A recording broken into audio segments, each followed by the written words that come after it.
दोस्तों, आज राहुल गांधी चुनाव आयोग पर कह सकते हैं एटम बम गिरा रहे हैं। लगता है ईवीएम की पूरी लंका जलने वाली है।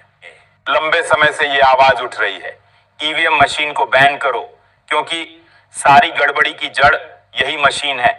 यहीं से सबसे ज्यादा फर्जीवाड़ा होता है। और ये कोई अकेली राय नहीं है, विश्व गुरु डोनाल्ड ट्रंप ने भी ईवीएम को सही नहीं ठहराया।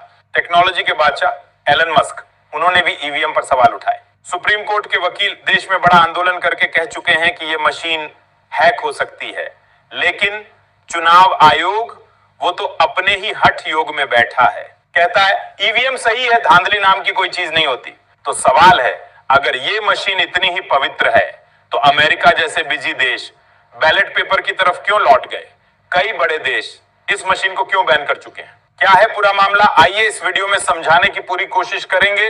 लेकिन वीडियो में आगे बढ़ने से पहले वीडियो को एक लाइक जरूर से कर दीजिए। बांग्लादेश में भी ये मशीन बंद हो गई तो भारत में इस पर चर्चा क्यों नहीं होनी चाहिए? राहुल गांधी इन दिनों वोटर लिस्ट में फर्जीवाड़े और वोट चोरी पर हमला कर रहे हैं। लेकिन सवाल यह भी है, ईवीएम पर एटम बम कब गिराएंगे? क्योंकि दोस्तों, हम सब जानते हैं असली बीमारी यही मशीन है। तो मैं आपसे पूछना चाहता हूं, क्या ईवीएम नाम की ये बीमारी हमारे देश से खत्म होनी चाहिए या फिर नहीं? दोस्तों, ये सवाल जब एलन मस्क के आर्टिफिशियल इंटेलिजेंस, जिसे ग्रोक कहा जाता है, से पूछा गया क्या भारत में ईवीएम मशीन बैन होने वाली है, तो जो जवाब आया वो हमारे लिए एक आईना होना चाहिए। जरा सोचिए, आज सवाल मशीन से पूछे जा रहे हैं, क्योंकि इंसानों से पूछने पर जवाब या तो घुमाया जाता है या दबा दिया जाता है। अब देखिए देश में माहौल क्या है। चुनाव आयोग पर लगातार आरोप लग रहे हैं वोट चोरी के, फर्जीवाड़े के। और ये आरोप कोई गली मोहल्ले की चर्चा नहीं है, राहुल गांधी सबूत दिखा रहे हैं। और जब फैक्ट चेक हो रहा है तो बार बार ये साबित हो रहा है कि उनके आरोप सही हैं। तो क्या इसका मतलब ये हुआ कि राहुल गांधी सही बोल रहे हैं और चुनाव आयोग झूठ? ये सवाल आप खुद से पूछिए।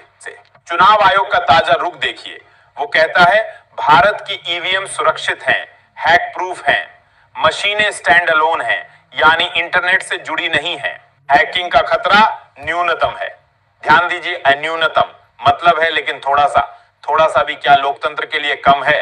और अब अगला सवाल, देश की आम जनता क्या चाहती है, बैलेट पेपर या ईवीएम?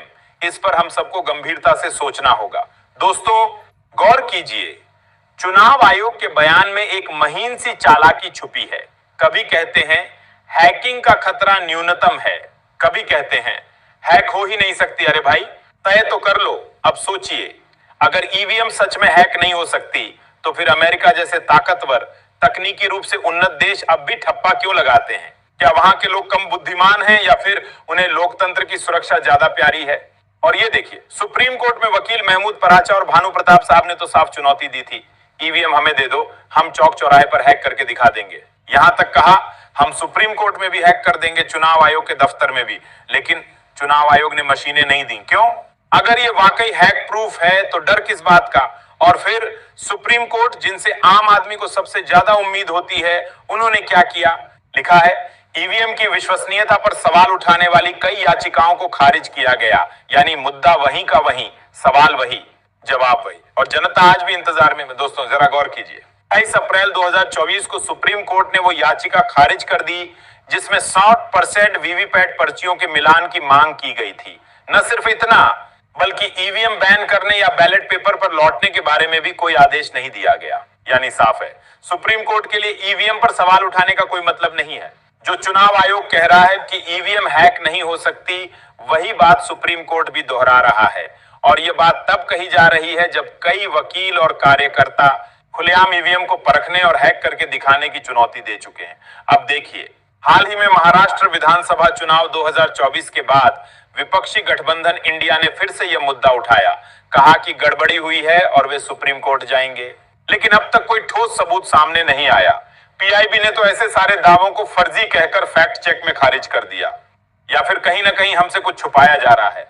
मैं जानना चाहता हूं, आप आम आवाम क्या सोचते हैं? कमेंट करके बताइएगा। क्या आप ईवीएम चाहते हैं या ठप्पे वाला पुराना बैलेट पेपर? आपने जो टेक्स्ट साझा किया है उसमें ईवीएम इलेक्ट्रॉनिक वोटिंग मशीन पर भारत और अंतर्राष्ट्रीय स्तर पर उठे सवाल, सुप्रीम कोर्ट के फैसले और राजनीतिक बहस का पूरा सार मौजूद है। अगर इसे संक्षेप में समझे तो मुख्य बिंदु ये निकलते हैं। सुप्रीम कोर्ट का रुख। सुप्रीम कोर्ट ने अब तक ईवीएम की विश्वसनीयता पर सवाल उठाने वाली कई याचिकाएं खारिज की हैं। कोर्ट का मानना है कि भारत की ईवीएम का डिजाइन अन्य देशों से अलग है और यह इंटरनेट से कनेक्ट नहीं होती, जिससे हैकिंग का खतरा कम हो जाता है। 2.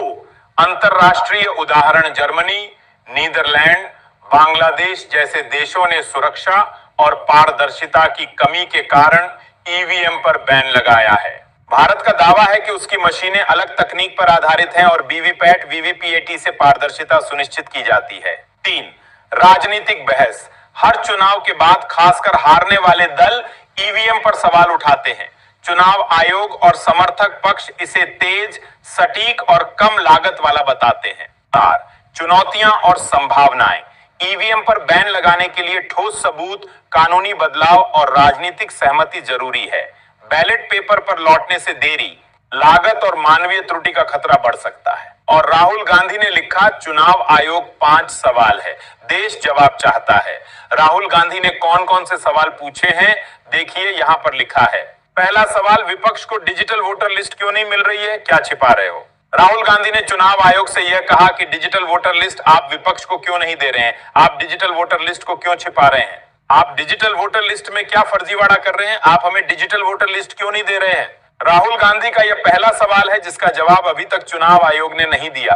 राहुल गांधी का दूसरा सवाल, सीसीटीवी और वीडियो सबूत मिटाए जा रहे हैं, क्यों और किसके कहने पर? राहुल गांधी ने चुनाव आयोग से यह कहा। राहुल गांधी ने सवाल पूछा कि आप सीसीटीवी वीडियो क्यों मिटा रहे हैं, आप सीसीटीवी वीडियोस क्यों डिलीट कर रहे हैं, आप सीसीटीवी फुटेज क्यों डिलीट कर रहे हैं और किसके कहने पर आप डिलीट कर रहे हैं? राहुल गांधी ने यह दूसरा सवाल किया है, यहां पर चुनाव आयोग से और जवाब मांगा है कि सीसीटीवी वीडियो क्यों डिलीट किए जा रहे हैं और किसके कहने पर डिलीट किए जा रहे हैं, इसका मुझे जवाब दीजिए।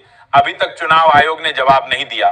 तीसरा सवाल, फर्जी वोटिंग और वोटर लिस्ट में गड़बड़ी की गई और क्यों की गई? राहुल गांधी ने चुनाव आयोग से यह सवाल पूछा है कि फर्जी वोटिंग और वोटर लिस्ट में गड़बड़ी क्यों की गई, आपने गड़बड़ी क्यों की है? क्योंकि हमारे पास सबूत है और आप इसका जवाब दीजिए। लेकिन चुनाव आयोग ने इसका जवाब अभी तक नहीं दिया, उल्टा राहुल गांधी को नोटिस थमा दिया। आपको क्या लगता है? आप अपनी राय कमेंट में बताइए। चलो मिलते हैं एक और वीडियो में, तब तक के लिए जय हिंद, जय भारत।